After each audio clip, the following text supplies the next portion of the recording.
Good morning, Abundant Life Church. This is Pastor Chris. Today we're going to wrap up our study on John chapter 10, verses 1 down through 21. Jesus has called himself the Good Shepherd. The Pharisees didn't really see that because they didn't think very much of shepherds. But Jesus did. He says, "This is who I am. I watch my people. You're just like the thieves trying to steal the sheep." When we see what the Pharisees were really like, the idea of a good shepherd makes even more sense. See, Jesus knew this.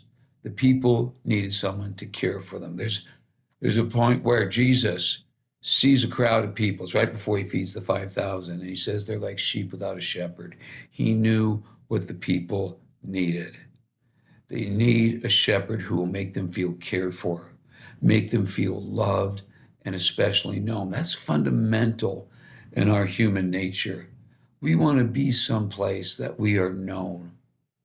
I always film these on Monday. You're either watching them on a Tuesday or a Thursday, but today's actually Monday.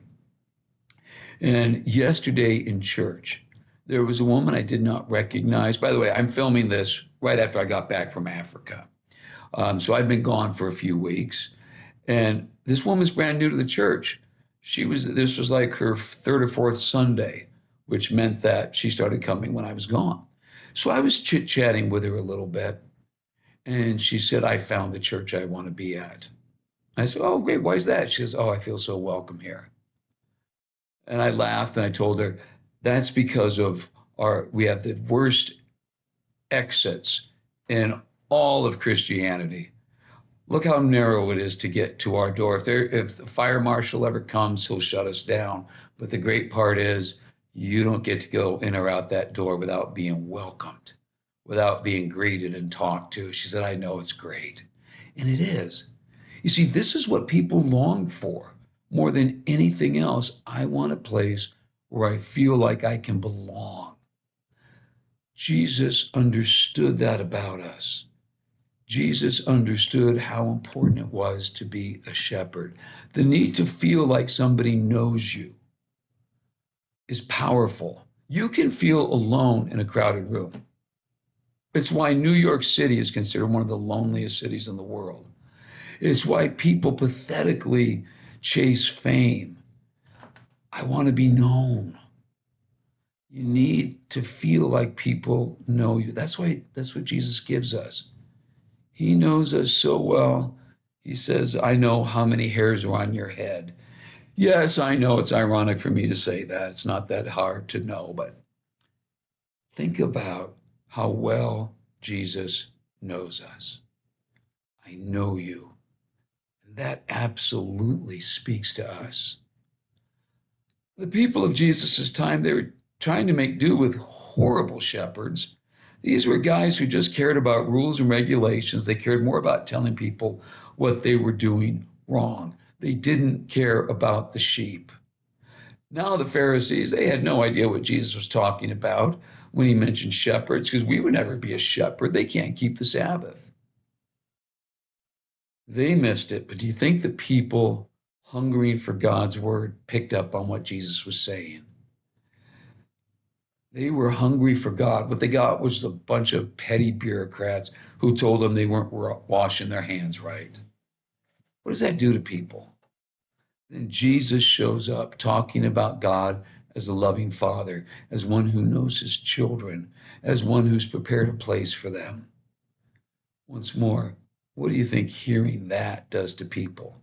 Yeah, this metaphor really did tell the Pharisees why they were spiritually blind. And of course, they couldn't see that because they're spiritually blind. What does hearing all this do for the people? Jesus is our good shepherd, and it tells us we belong. I want to close by talking about one of my favorite people. He has since gone to be with the Lord about 5 or 6 years ago, I think. Most of you probably have never heard of him, but you've heard of his name. You've heard of William Jessup University, right? I'm going to talk about William Jessup's son, Bryce. Bryce Jessup was the president when I graduated. He'd been a pastor for years, and then he became president of the Bible College. And if you think, well, is he in relation to William Jessup? Yeah, it's his son. This was not a Nepo thing. Bryce Jessup did a phenomenal job with that school. His dad founded it, but it was Bryce who really built it into what it is today. But the thing about Bryce, if you were ever in Bryce's office in his later years, he had pictures of like himself with George W. Bush and Laura Bush. I mean, he was good friends with Thomas Kincaid, the painter. This was a guy who knew important people. But the great thing about Bryce is when you're around him, you just got how humble he was. And he would ask how you were doing. He wasn't one to show off how all the great things he accomplished. He wanted to know how you were doing. He was such a shepherd. And I'll tell you one of the most impressive things to me. My mom and dad sort of knew Bryce a little bit. I mean, they knew who he was.